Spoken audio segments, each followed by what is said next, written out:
ladies and gentlemen of the press, fellow Kenyans, thank you for being here today. From the very beginning, we raised serious concerns regarding the establishment of the Social Health Authority, SHA.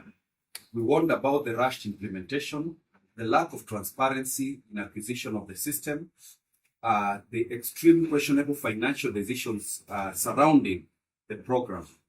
We question why government chose to purchase a system costing 104 billion, a system with no clear state ownership, when in fact upgrading the system from what we had in NHIF would cost the taxpayers about 700 million today. The reason behind the rush is clear. SHA is not a reform. SHA is a grand calculated scam. We have uncovered evidence of deep-rooted conflicts of interest. The Cabinet Secretary Health is reportedly associated with the same company that developed the SHA system. As you may be aware, there is reason for us to bring this up because the CS for Health is associated with Convergence, one of the companies in the consortium, and there is an advisor in State House who is associated with Appiero, the two companies that government has outsourced the approvals and payment of claims to. The company, a company in charge of revenue collection and payments. Further, the chairman of SHA has links to Ladnan Hospital, which has already received 66 million shillings under this scheme. Payments under SHA are skewed and discriminatory. Some providers are consistently paid, while others offering genuine health services have never received a cent. Worse still, ghost facilities, as you may have seen, are being paid regularly. Let us give you some examples. And in some of these examples, you'll realize there is an astronomical increase in the number of facilities, particularly in the northeastern region. When we had NHIF, we had 153 facilities accredited by NHIF across the northeastern region. However, with the coming in of SHA, we have close to 700 facilities that have been accredited in the past few months, and it is equally discriminatory. They have reduced the number of accredited facilities across particularly Western region, Nyanza region, so that they can increase the numbers in areas they wanted to unleash this scheme. Nyandiwa dispensary, for example, which has been closed for some time, continues to receive payments. Divine Sparkle Medical Center in Rangwe, Homa Bay County, received 2.8 million in June, yet it does not even exist. In northeastern and Mandera, the number of, like I've said, accredited facilities has increased. Recently, hospitals are the biggest beneficiaries. Hospitals that have been there for a long time don't seem to be receiving the amounts that are paid by SHA. New facilities registered in 25 in the year 2024 are the ones that receive these funds regularly.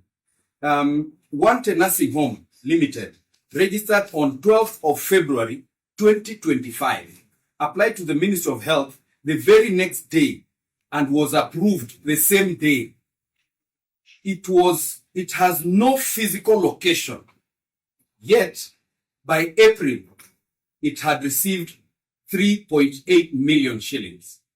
And that is why the ministry quickly brought down their website so that you and the rest of Kenyans don't get to see what is going on there. Sipili Maternity and Nursing Hospital, which was shut down 3 years ago after an expose by the NTV, revealed sexual harassment by its owner, has received close to 5 million shillings. Who is running this facility? Does it even have a license? And who actually licensed it? SHA also has a clear scheme of theft by duplication. We have seen private nursing homes registered using the same names as existing public facilities. For example, Kasadamu Medical Center Limited and Kasadamu Dispensary, a blatant trick to facilitate the looting. Means testing, the means testing system that Kenyans are forced to use because, not every Kenyan accesses the digital platforms they're insisting that people use. Now, the means testing system, which is supposed to determine the financial ability of every Kenyan, is another joke. Regardless of a person's economic status or situation, everyone is awarded 92,000 shillings every financial year, regardless of what other existing conditions that you have. On payments that are made even from offices of members of parliament, payments that are made after the 10th of every month are automatically flagged as late payments. Yet these are prepayments, and penalties are unfairly imposed. You have seen the CS and the CEO of SHA hurriedly try to particularly attack and discontinue services of mission hospitals, particularly those owned by the Catholic Church, those owned by the Seventh-day Adventist Church, because they are trying to look for means of trying to demonstrate that there is something they're actually doing to deal with this scam. Yet, the government has now resorted to arbitrarily reject claims, punishing facilities that raise concerns about SHA. A clear tactic of intimidation. When you are told that SHA is working, that SHA does not work. They are actually using the NHIF system and use the payment system that is outsourced to this Apero and Convergence. And then they intimidate hospitals that refuse to treat patients who because they have not been paid by SHA. Let us now speak plainly about the financial mess we are in. When NHIF was shut down, that was sometime in October 2024, the arrears they had were totaling 32 billion. And it was a scheme. This scheme was to push these pending bills so that anybody who tries to claim will be pushed to go and talk to some agent so that they discuss about commissions that they are supposed to pay for them to be given what is rightfully theirs. Now, NHIF had a bill of 32 billion. In just 10 months, SHA has already accumulated 43 billion. A baby who can hardly crawl has already accumulated 43 billion in unpaid claims. And remember, any patient going to India or abroad for treatment does not get any support from SHA. Why? They have not paid any hospitals in India. We are saying enough is enough. And as our team, we have close to 70 members of parliament that are part of this team. They are not able to be here today because we are on recess. And we've said enough is enough. We now demand for the immediate resignation of Honorable Aden Duale, the CS for Health, for number 1, conflict of interest, number 2, complacency, number 3, trying to hoodwink Kenyans with theatrics of summoning the media to harass facilities, to suspend some facilities. He's been talking tough out here, putting up face just to hoodwink Kenyans. And we demand the immediate resignation of the SHA chairman, who is associated with Ladnan medical facility.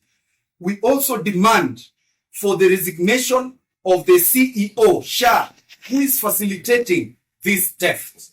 And we are telling particularly the head of state and his friend Duale, Kenyans have unearthed the scam you schemed to put in place for a long time. the Committee on Health is equally investigating this further, the committee in the National Assembly and in the Senate, so that as we resume from recess, we want to put together a commission of inquiry so that we get to know how much money has been scammed from Kenyans through these schemes. You remember initially when I appeared before you, the media, individually, I had raised some of these issues. Kwa timba kali za Afrika, Dab Radio ndio mpango mzima.